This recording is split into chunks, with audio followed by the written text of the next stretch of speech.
नमस्कार।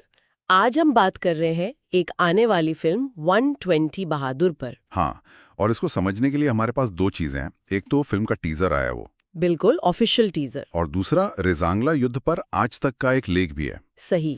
तो देखते हैं कि ये दोनों स्रोत, मतलब टीजर और लेख, मिलकर हमें क्या कहानी बताते हैं, खासकर 1962 के उस अहम युद्ध के बारे में। हमारा मकसद भी यही है कि इन दोनों से जो जानकारी मिल रही है उसे जोड़कर समझें कि भाई फिल्म आखिर है किस बारे में और इसका ऐतिहासिक बैकग्राउंड क्या है। बिल्कुल, देखना इंटरेस्टिंग होगा ये। टीजर की शुरुआत ही देखिए ना, एकदम माहौल बना देती है। रेजांगला, तारीख दी है 18 नवंबर, और वो ठंड, जबरदस्त ठंड, लिखा है -24 डिग्री से भी कम तापमान, बर्फीले पहाड़ दिखाए हैं। हाँ, वो विजुअल्स काफी इंटेंस हैं, और ये चीज सीधे सीधे आज तक वाले लेख से जुड़ती है। अच्छा। हाँ, लेख में भी रेजांगला की लड़ाई का जिक्र है, 1962 भारत चीन युद्ध का हिस्सा, और उसमें बताया गया है कि कितनी मुश्किल, मतलब एक्सट्रीम कंडीशंस थी वहां। और लेख में सैनिकों की बहादुरी का भी जिक्र है। बिल्कुल जिक्र है, असाधारण शौर्य दिखाया था भारतीय सैनिकों ने।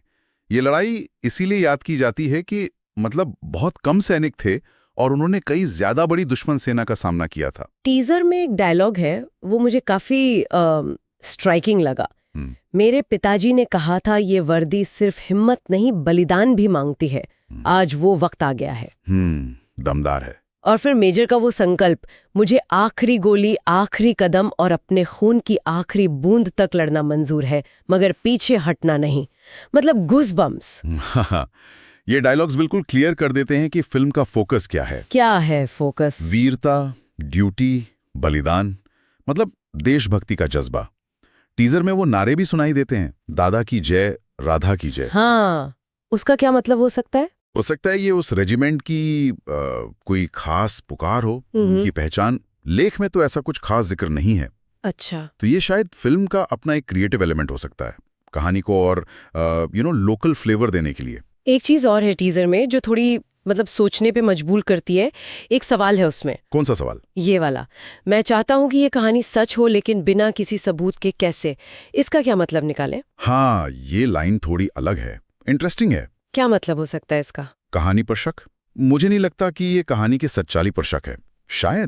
शायद ये उस वक्त जो सैनिक थे उनके मन की अनिश्चितता दिखा रहा हो। अच्छा, मतलब हो सकता है उन्हें दुश्मन की ताकत का सही अंदाजा ना हो, या रिसोर्सेज की कमी हो, सपोर्ट की कमी हो, हाँ, ये हो सकता है। तो ये सिर्फ बहादुरी नहीं, बल्कि शक और कंफ्यूजन के बीच बहादुरी दिखाने वाली बात हो सकती है। ये कहानी में एक मानवीय परत जोड़ता है ना। हाँ, ये एंगल तो है। लेख तो ज्यादातर फैक्ट्स पर फोकस करता है, ऐतिहासिक तथ्यों पर। बिल्कुल। जबकि टीजर शायद इन भावनाओं को उभारने की कोशिश कर रहा है। और फिल्म का टाइटल 120 बहादुर, जाहिर है फरहान अख्तर हैं, राशि खन्ना है। रिलीज डेट भी दी है 21 नवंबर।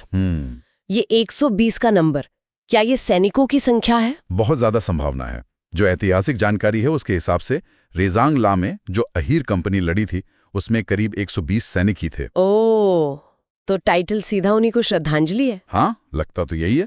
और टीजर का फोकस भी मेजर और उनके साथियों पर ही दिख रहा है। तो कुल मिलाकर देखें तो टीजर और लेख दोनों हमें 18 नवंबर 1962 को रेजांगला में हुई एक बहुत ही अहम, बहुत ही दर्दनाक लड़ाई की तरफ ले जा रहे हैं। सही। टीजर इसे एक नाटकीय अंदाज में दिखा रहा है, डायलॉग्स हैं, विजुअल्स हैं। हाँ, सिनेमाई तरीके से। और लेख हमें उसका तथ्यात्मक संदर्भ दे रहा है कि भाई हुआ क्या था। पर दोनों का जो सेंट्रल मैसेज है वो साहस और बलिदान ही है। बिल्कुल सही कहा। ये दोनों स्रोत हमें ये दिखाते हैं कि कैसे एक ऐतिहासिक घटना को पर्दे पर लाया जा रहा है और उसमें भावनाओं और ड्रामा पर जोर है। जाते जाते एक ख्याल आ रहा है मन में। बताइए। जिस तरह टीजर में सबूत वाली लाइन है और बलिदान पर जोर है, हाँ, ये हमें सोचने पर मजबूर करता है कि हम अपनी वीरता की कहानियों को याद कैसे रखते हैं और दोबारा सुनाते कैसे हैं। क्या हम सिर्फ वो शौर्य वाला हिस्सा याद रखते हैं, या उन कहानियों में जो अनिश्चितता थी, जो सवाल थे, जो मानवीय पहलू थे, उनको भी जगह देते हैं? सोचने वाली बात है।